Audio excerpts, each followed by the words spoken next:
ابتدا ہے رب جلیل کے بابرکت نام سے جو دلوں کے بھید خوب جانتا ہے۔ دیکھتی آنکھوں سنتے کانوں صابری میاں کا سلام پہنچے۔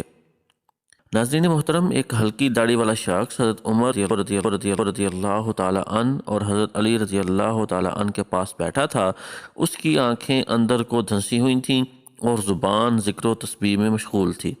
حضرت عمر رضی اللہ تعالیٰ عنہ نے اس سے پوچھا کہ آپ نے صبح کس حال میں کی؟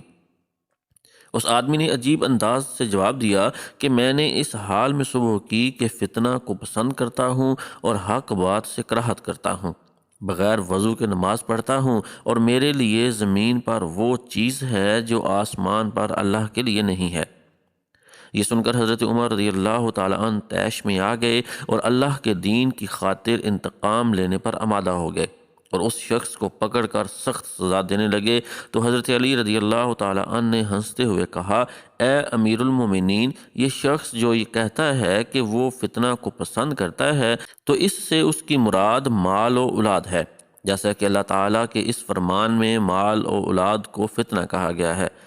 انما اموالکم و اولادکم فتنۃ، اور حق کو ناپسند کرتا ہے، اس سے مراد موت کی ناپسندیدگی ہے، جیسا کہ اللہ تعالیٰ نے فرمایا، وجاءت سکرۃ الموت بالحق ذالک ما کنت منہ تحید، اور بغیر وضو کے نماز پڑھتا ہے، اس سے مراد نبی کریم صلی اللہ علیہ وآلہ وسلم پر صلاۃ یعنی درود بھیجنا ہے۔ ظاہر ہے کہ صلاۃ کے لیے وضو ضروری نہیں ہے، اور اس نے جو یہ کہا کہ اس کے لیے زمین پر وہ چیز ہے جو آسمان پر اللہ کے لیے نہیں ہے، اس سے اس کی مراد بیوی بچے ہیں۔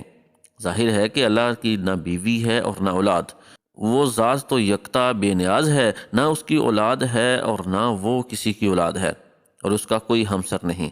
حضرت عمر بن خطاب رضی اللہ تعالیٰ عنہ کا چہرہ خوشی سے دھمک اٹھا اور ہونٹوں پر مسکراہٹ پھیل گئی، اور خوشی سے جھومتے ہوئے فرمایا، وہ جگہ بری ہے جہاں ابو الحسن رضی اللہ تعالیٰ عنہ یعنی علی بن ابی طالب نہ ہو۔